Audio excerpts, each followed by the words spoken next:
Bismillahirrahmanirrahim. Assalamualaikum warahmatullahi wabarakatuh.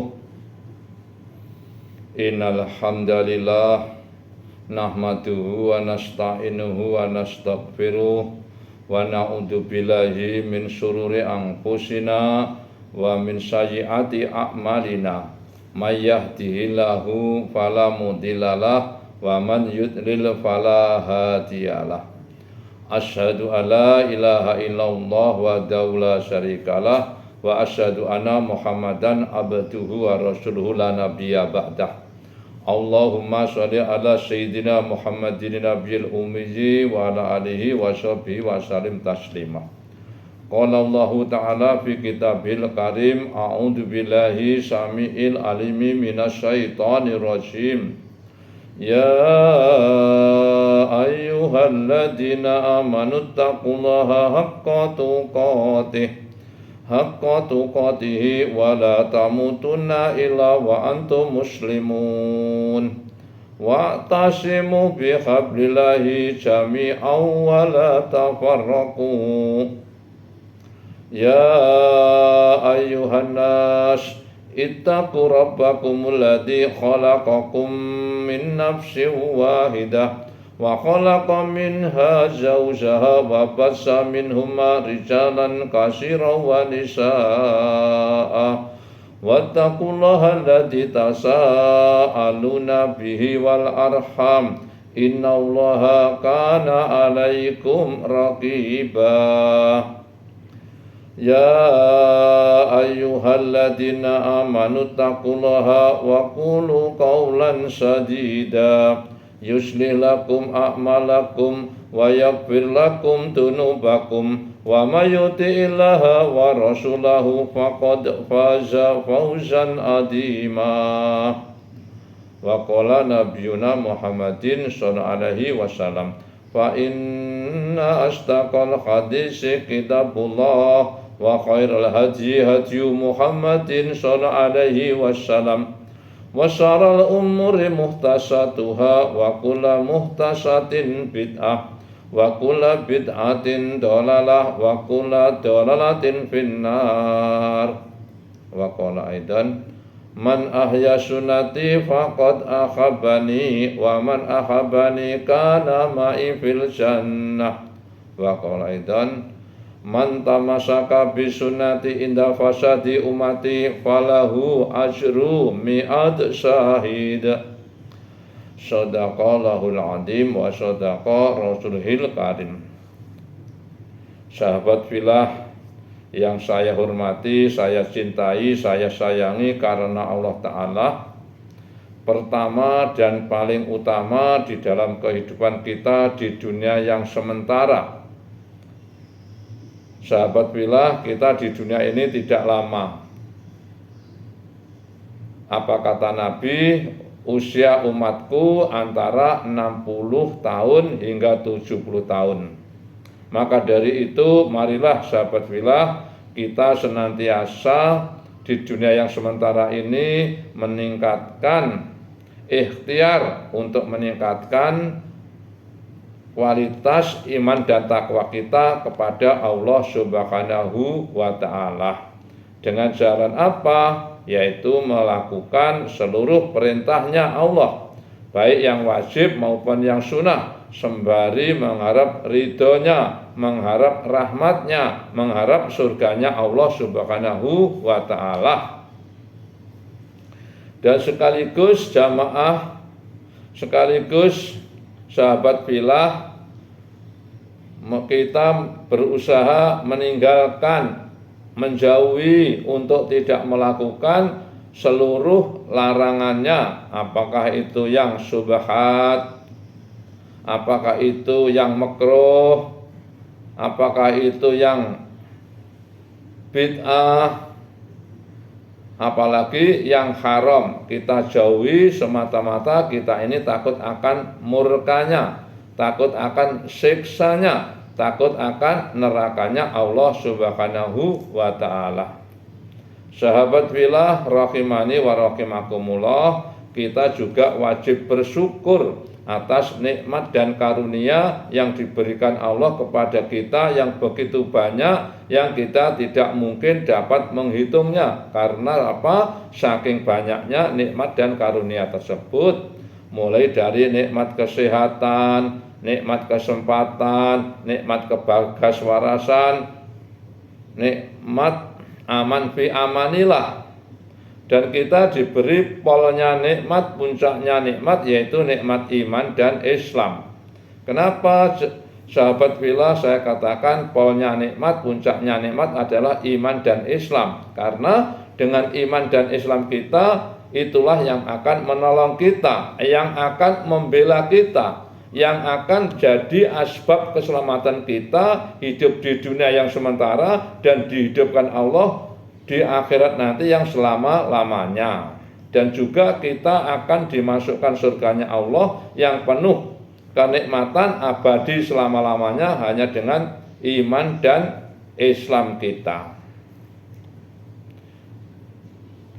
Sahabat fillah,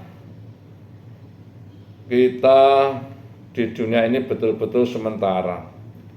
Kita tadi saya katakan wajib bersyukur kepada Allah atas nikmat dan karunia, yaitu terutama nikmat iman dan Islam. Apa tanda-tandanya, Nek?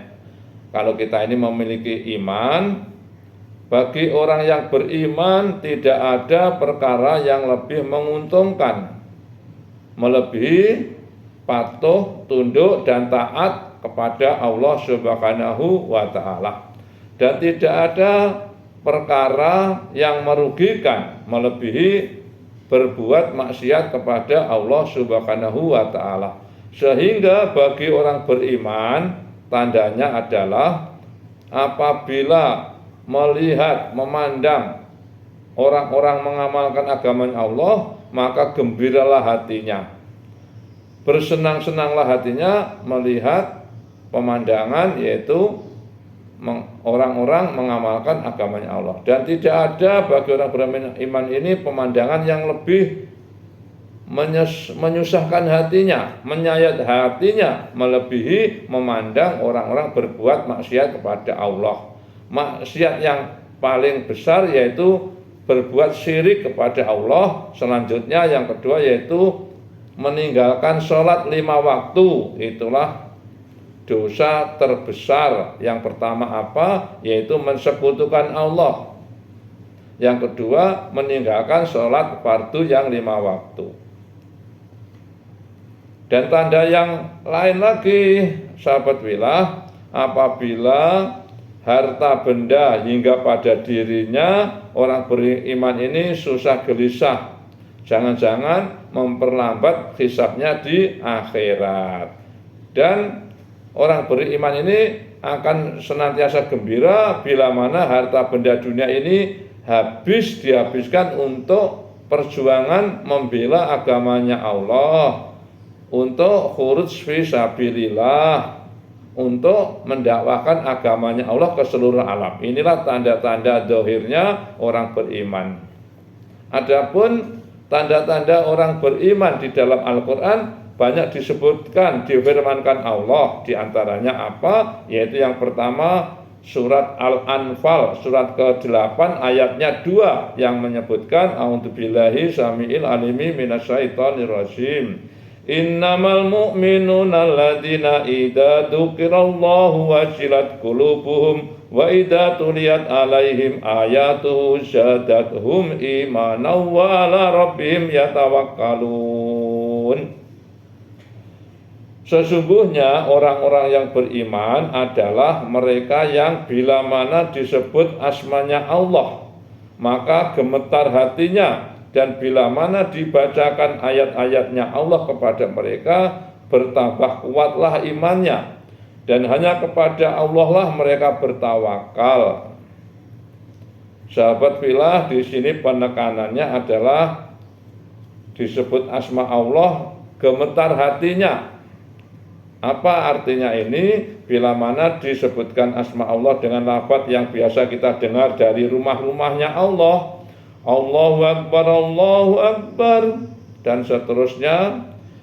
Juga lafaz hayyalas shalah, hayala falah, maka gemetar hatinya untuk segera bergegas diri mendatanginya panggilan tersebut. Untuk apa? Bersujud menyembah Allah 5 waktu dalam sehari semalam, di mana di rumahnya Allah dikumandangkan adzan tadi.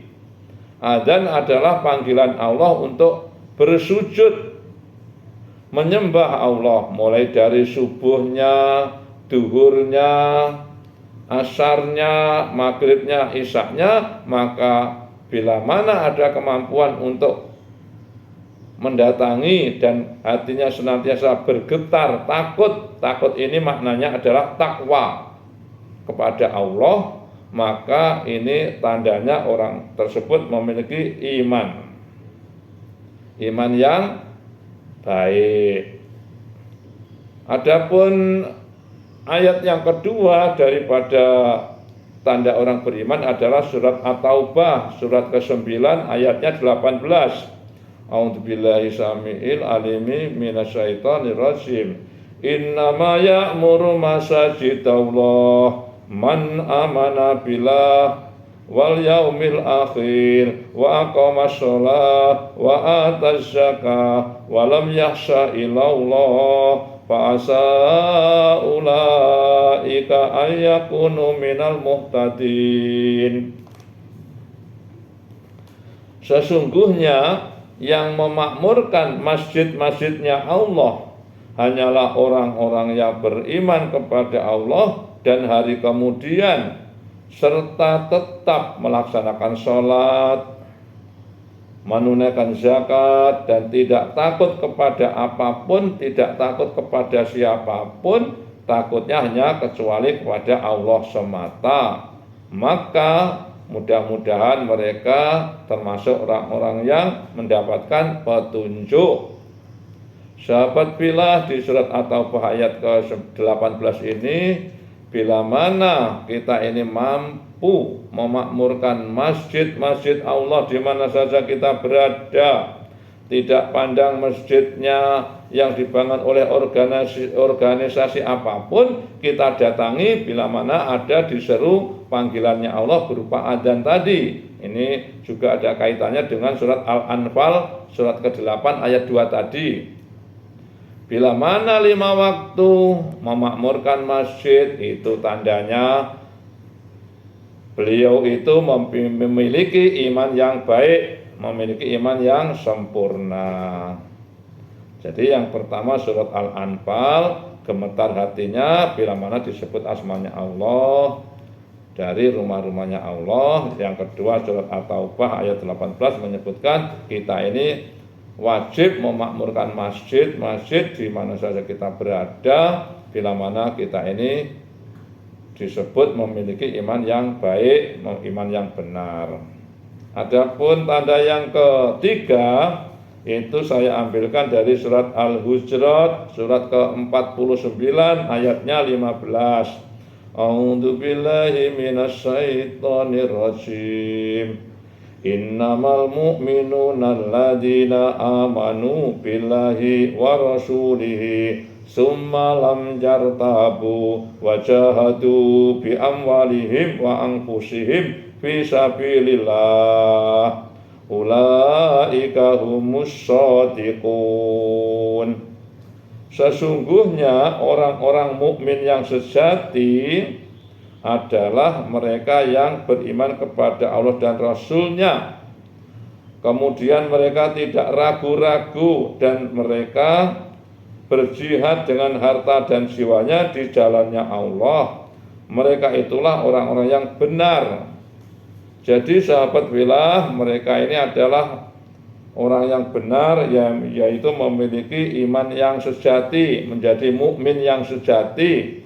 Dengan jalan apa kita mau dan mampu berhijrah, berjihad,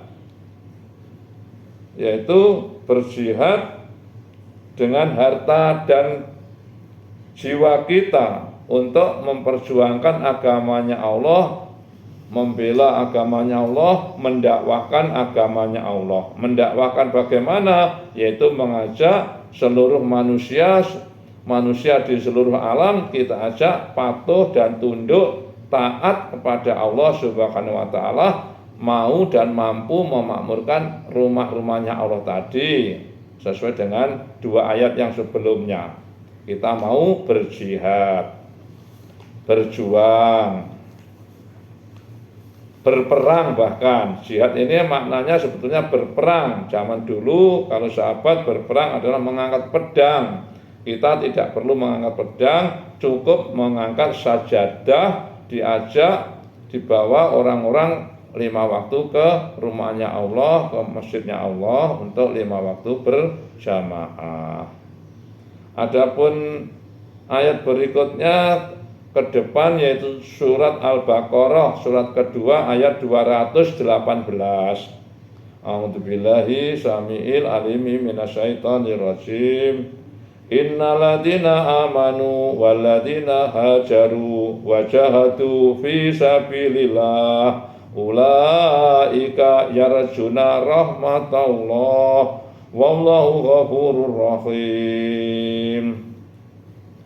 Sesungguhnya orang-orang yang beriman dan orang-orang yang berhijrah dan berjihad di jalannya Allah, maka mereka itulah yang mengharapkan rahmatnya Allah. Dan Allah Maha Pengampun, Maha Penyayang. Jadi bila mana kita ingin mendapatkan rahmatnya Allah, maka kita ini harus berhijrah dan berjihad di jalannya Allah. Berhijrah maknanya dari kegelapan menuju kepada terang benderang hidayahnya Allah. Dan berjihad tadi apa? Mendakwahkan agamanya Allah, yaitu dengan jalan apa? Khuruj fi sabilillah. Apa itu khuruj fi sabilillah? Ini bentuk daripada jihad fi sabilillah zaman sekarang ini, karena tidak mungkin kita ini mengangkat pedang, mengangkat senjata untuk berperang di medan-medan perang seperti di Palestina. Kita di Indonesia tidak mungkin ke sana kalau kita tidak memiliki ilmu yang cukup, memiliki pendidikan kemiliteran, pendidikan perang sebagaimana Angkatan Bersenjata Republik Indonesia. Makanya kita cukup khuruj fisabilillah, dalam sebulan kita luangkan waktu 3 hari untuk berhijrah dari kehidupan yang gelap menjadi kehidupan yang terang benderang. Untuk apa? Biar kita ini ada kekuatan memakmurkan masjid di mana saja kita berada. Berhijrah dan berjihad di jalan Allah sehingga kita mendapat rahmatnya Allah, mendapat surganya Allah yang tertinggi. Bila mana kita tidak mampu berhijrah atau berjihad di jalannya Allah, kita ini masih memiliki kecintaan dunia, maka kita akan mendapat ancaman dari Allah sebagaimana yang disebutkan di dalam surat At-Taubah ayat ke-24. Disebutkan di situ, a'udzubillahi samiil alimi minasyaitonir rajim. Qul in kana aba'ukum wa abna'ukum wa ikhwanukum wa aswajukum wa ashiratukum wa amwalun iktaraftumuha wa tijaratun tahsawna kasadaha wa masakinu tardawnaha ahabba ilaikum minallah wa rasulihi wa jihadi fi sabilihi fatarabbasu hatta ya'tiyallahu bi amrih wallahu la yahdil qaumal fasiqin. Yang artinya, katakanlah wahai Muhammad, jika bapak-bapakmu, anak-anakmu, saudara-saudaramu, istri-istrimu, keluargamu, harta kekayaan yang kamu usahakan, perdagangan yang kamu khawatirkan kerugiannya, dan rumah-rumah tempat tinggal yang kamu sukai, itu semua lebih kamu cintai daripada Allah dan Rasulnya, serta berjihad di jalannya Allah dan Rasulnya, maka tunggulah sampai Allah memberikan keputusannya, dan Allah tidak memberi petunjuk kepada orang-orang yang fasik. Jadi jamaah sahabat billah yang saya cintai karena Allah Ta'ala, bila mana kita ini masih mencintai apa? Bapak-bapak kita, anak-anak kita, saudara kita, istri-istri kita, keluarga kita, harta kekayaan yang kita miliki, perdagangan yang kita khawatirkan kerugiannya tadi, dan rumah-rumah tempat tinggal yang kita cintai ini kok mengalahkan cintanya kepada Allah dan Rasulnya, serta berjuang, berjihad di jalan Allah, maka tunggu saja keputusannya Allah, dan semoga kita tidak termasuk orang-orang yang fasik, yaitu orang yang tidak mau berhijrah dan berjihad memperjuangkan agamanya Allah. Semoga kita digolongkan orang-orang yang suka berhijrah dan berjihad di jalannya Allah, yaitu dengan menjalankan tugas mulia, yaitu khuruz fisabilillah, membuat amalan di masjid dalam sebulan hanya 3 hari saja. Kalau sudah mencapai nisab mungkin 1 tahun, kita istiqomah 3 hari tiap bulan, kita berusaha tingkatkan khuruz fisabilillah ini 1 tahunnya keluar 40 hari saja, yaitu 10%-nya untuk jihad wa khuruz fisabilillah. Seumur hidup kita belajar meninggalkan urusan dunia ini dengan 4 bulan, yaitu 120 hari saja. Insya Allah dengan demikian Allah akan memberikan hidayah kepada kita, memberikan rahmatnya kepada kita, kita dimasukkan surganya Allah yang tertinggi, surganya para nabi dan para rasul. Insya Allah, Allahumma amin. Billahi taufiq wal hidayah wa ridha wal inayah, usikum wa nafsi bitaqwallah. Semoga yang sedikit ini memberikan wacana agar supaya kita ambil bagian dalam dakwah halaman hadis nubuwah, khuruz fisabilillah, fikir umat seluruh alam. Kita korban diri, harta, dan waktu, dan perasaan untuk agamanya Allah. Billahi taufiq wal hidayah wa ridha wal inayah, usikum wa nafsi bitaqwallah. Wassalamualaikum warahmatullahi wabarakatuh.